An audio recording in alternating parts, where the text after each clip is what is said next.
অন্যান্য বিশেষ অতিথি মণ্ডলী, সুধীবৃন্দ, আজকের অনুষ্ঠানের সবচেয়ে বড় আকর্ষণ আমাদের শ্রদ্ধাভাজন শিক্ষক শিক্ষিকাবৃন্দ, সাংবাদিক বন্ধুগণ, আসসালামু আলাইকুম ওয়া রাহমাতুল্লাহি ওয়া বারাকাতুহু।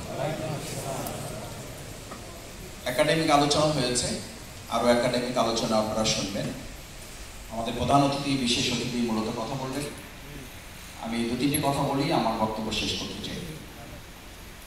আমাদের ব্যানারে আপনারা দেখেছেন যে কাঙ্ক্ষিত শিক্ষা ব্যবস্থা আমরা কি চাই এবং সে লক্ষ্যে করণীয় নির্ধারণ।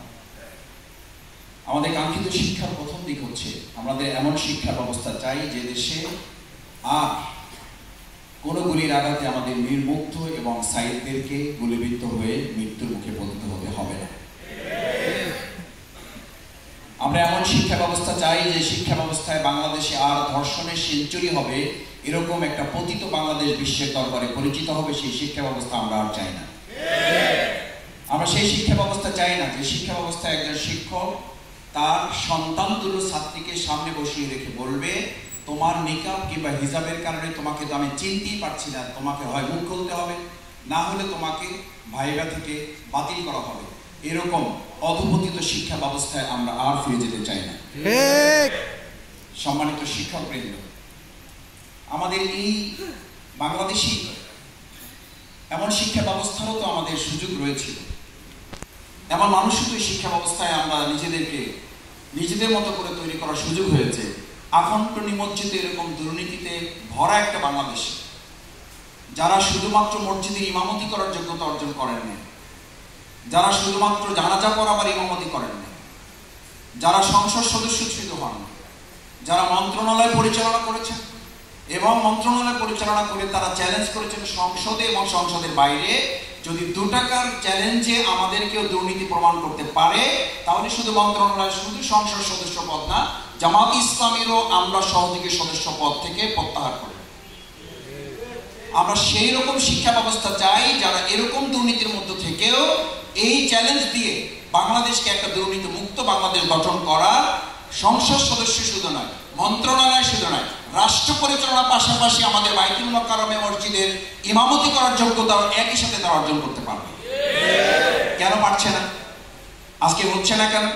হচ্ছে না এই জন্য যে আমাদের শিক্ষা ব্যবস্থায় আমরা খুব এগিয়ে যাচ্ছি বলা হচ্ছে, কিন্তু কোথায় এগোতে পারছি না।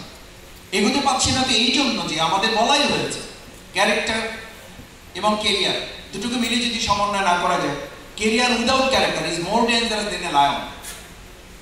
আপনি যত বেশি শিক্ষিত হবেন তার সাথে সাথে যদি মূল্যবোধ এবং নৈতিকতার সমন্বয় না হয়, তাহলে ওই শিক্ষিত লোকটা কি বলা হয়, is more dangerous then a lion. ওটা একটা উন্মত্ত সিংহের চেয়েও ভয়ানক।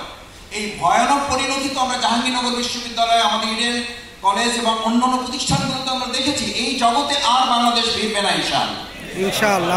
আমরা সেই জগতে ফিরে যেতে চাই যেই ঢাকা বিশ্ববিদ্যালয়ে ইকরা লেখা ছিল, সেই ইকরা কেন প্রত্যাহার করা হয়েছে? অবিলম্বে ইকরা যুক্ত করতে হবে।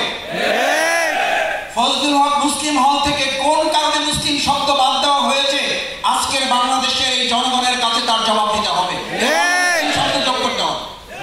কবি নজরুল ইসলাম কলেজ থেকে কেন ইসলাম তুলে দিতে হবে? এমন বাংলাদেশের জন্য কি এই দেশ ৭১ স্বাধীন হয়েছিল? যদি তাই হয়ে থাকে, সেই কারণেই কিন্তু 2024 সালে 5ই আগস্ট আবার এই কারণেই স্বাধীন হয়েছে। নজরুলের সাথে ইসলাম যুক্ত হবে, ঢাকা বিশ্ববিদ্যালয়ের মনোগ্রামে ইকরা যুক্ত হবে, ফজলুল হক মুসলিম যুক্ত হবে এবং এদেশের ছাত্র জনগণ রব্বি জিদনি ইলমা এই কথা বলে শিক্ষার জগৎকে সামনে দিকে এগিয়ে নেবে।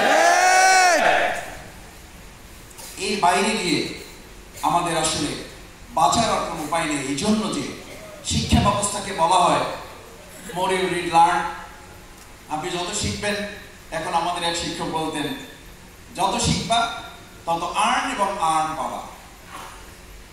যার কারণে আজকে যে শিক্ষা ব্যবস্থা 15.5 বছর পেয়েছে, এতে আমরা যত না মানুষ পেয়েছি তার চেয়ে হেলমেট এবং হাতির বাহিনী বেশি পেয়েছে।